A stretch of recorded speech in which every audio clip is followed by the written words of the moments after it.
delighted to be joined by Hall of Fame boxing promoter Frank Warren. Frank seemed fairly respectful up there. What did you make of it? And you, of course, you stood between the two giants. Tell us what you're thinking. Well, they're both very, very big men. I think they were saying that he's the biggest heavyweight that AJ's faced, which is quite interesting. What do I make of it? I think it's going to be a real, real tough fight. I think it's a tough fight for both of them. It is going to be knockout chaos. There's no doubt about that. I genuinely think it will be a very exciting fight whilst it lasts. I really do. I think they both are big punchers, and it'd be interesting to see if and what happens when Ngannou, if he hits him on the chin, if he catches AJ. That is going to be interesting. These shows in Riyadh, all part of Riyadh season, every time we go there, when we come on the plane back, something's happened. Something's happened that shifts the landscape. The Tyson Fury and Ngannou fight, we learnt a lot. The Day of Reckoning, Deontay Wilder got upset. Yeah. So much happens. It's quite a time. Because they're big men, and big men, they throw big punches. And if one of those catches, it changes the fight. It can take the fight out of someone. It can knock them out. And that is what has happened. And there'll be more bumps in the road with this heavyweight situation on the way. It's no foregone conclusion. Nothing's a foregone conclusion with these guys. It's exciting times, and as I say, I genuinely think we're going to. Well, we're seeing these fights happening. They are as you know. Was it 6 months ago, a year ago? Yeah. Who would have even thought about this? And it's getting bigger and it's getting better. It's just fabulous.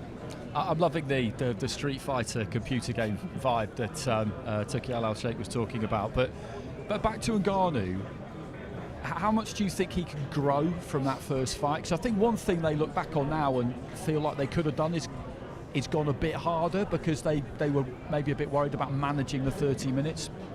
Well, that may be the case. I mean, he had learned from the fight. I'm sure he would have. Like I said, you know, AJ's going into the fight having seen him in action in a boxing ring, so he's got that knowledge which Tyson didn't have going into the fight. And as I said before, you know, you knew he could punch, you knew he's a tough guy, you knew on the inside, it was going to be very difficult to pull him about or, you know, try and maul him and so forth, because that's his game. What we didn't know is that he could box. So now that's established, we can see that. For me, the intriguing thing is, what has he learned from his first fight in a boxing ring? What does he look back and say? You just said what I think obviously must have come from the trainer, what they would have done different. Well, now they know that they know what it's like to be in. He knows what it's like to do 10 rounds. So what effect's that going to have on him? You know, AJ's a totally different fighter than Tyson is. He's got different strengths, weaknesses, whatever you want to call them. Can he exploit them? And that's going to be the interesting thing. One thing is, when they fought Tyson, and I think Tyson had an off night as well, but when they fought Tyson, they've done their homework, and he's a switch hitter. He can box at southpaw stance. Who would have thought it? Well, who would have thought he'd have shaped up as he shaped up? He wasn't square on like an MMA fighter normally is. He actually shaped up like a boxer, and boxed. And he did box. Is Anthony Joshua facing a more dangerous version now of Francis Ngannou, now that he's got that 10 rounds in the bank, now that he knows how to play with his energy, peak at different times during the fight, maybe throw more shots, more meaningful shots? Has he got a more dangerous Ngannou? Was it? What do you think? Well, again, they have the luxury, like they had with Tyson, of studying him, and they've studied AJ, and whereas Tyson was undefeated, he has losses on his record, so he will. If I was his trainer, I'd be looking to see how I can exploit what was the downfall in these fights that he lost.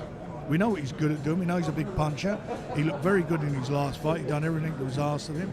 And now he's got to negate the strengths and exploit what the weaknesses are. And is he capable of doing that? We'll find out. His Excellency up there, of course, sounds like he's got quite the vision. Look, it's Vision 2030. It's all about this, but he talked about a Queensberry versus Matchroom night. Have you had a chance to speak to Eddie sort of off camera? Yeah, we're going to do it. Okay. We're going to do it. So his best against our best. Any fights in mind? Anything you can tease? I want a big wager on it. I want to back our guys. I want to back us. I mean, what we need is an odd number of fights so we get a winner. Be a big night, Andy?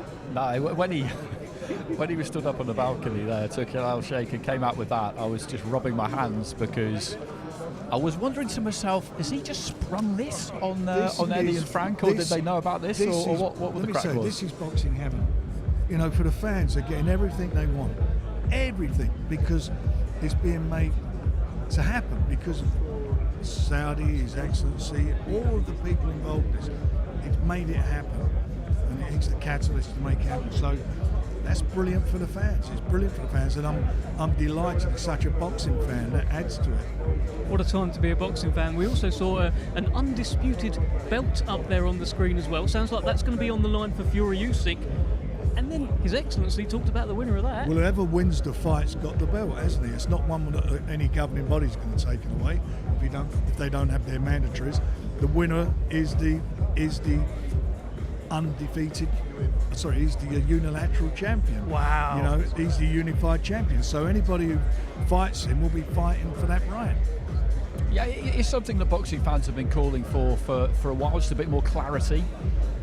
I've never had a problem with more than one sanctioning body and numerous belts, because we get unifications and there's all sorts of other things that can happen. Fighters get a lot of opportunities, but particularly do you feel it's more important in the top division than anywhere else that we have that clarity where people can name the heavyweight champion of the world as they always used to be able to? Well, no, there has been times in the past where it's not been the case. You know, for years it didn't happen, did it? Between Lennox Lewis and Riddick Bowe, that fight never happened. We all wanted it, and it didn't happen. When Lennox Lewis fought Mike Tyson, it was like 10 or 15 years after it should have happened. These fights are now happening, and they're coming thick and fast. And at the end of the day, when you've got something like this, a unified belt on the line, that's what they'll be fighting for. Do you feel like Anthony Joshua, by taking this fight, is kind of, there's like an indirect going at Tyson Fury? In his last fight, he beat Otto Wallin, and he stopped Otto Wallin. Of course, Otto Wallin went the distance with Tyson Fury, a horrendous cut. If he now stops Francis Ngannou, isn't this a kind of, hey Tyson, I did what you couldn't do? Well, look, you know, Otto Wallin, it was two different fights together. You know, Tyson suffered a really bad cut, and he was lucky to get through it with that cut. It was a dreadful cut. But he got through it and won, as he always does, and he done the same with Ngannou. He gone through it on which was an off night against a guy who obviously done his homework and come to fight. Of course, people will make that comparison, but the best way to find out who's the best, fight each other. When can we expect any details of undercards for both of these two that are coming up? Very soon, within the next day or so. They're cracking cards, by the way. I'll tell you what, the cards, all the fights on there are standalone fights. Absolutely fantastic. Frank, thank you so much. I'm sure Pleasure as always. there's so many people here who want to talk to you, so go and talk to them. Thank you very much, Frank Warren. Pleasure. We'll You're take going to that be off here a pictures. while, I think. Yeah.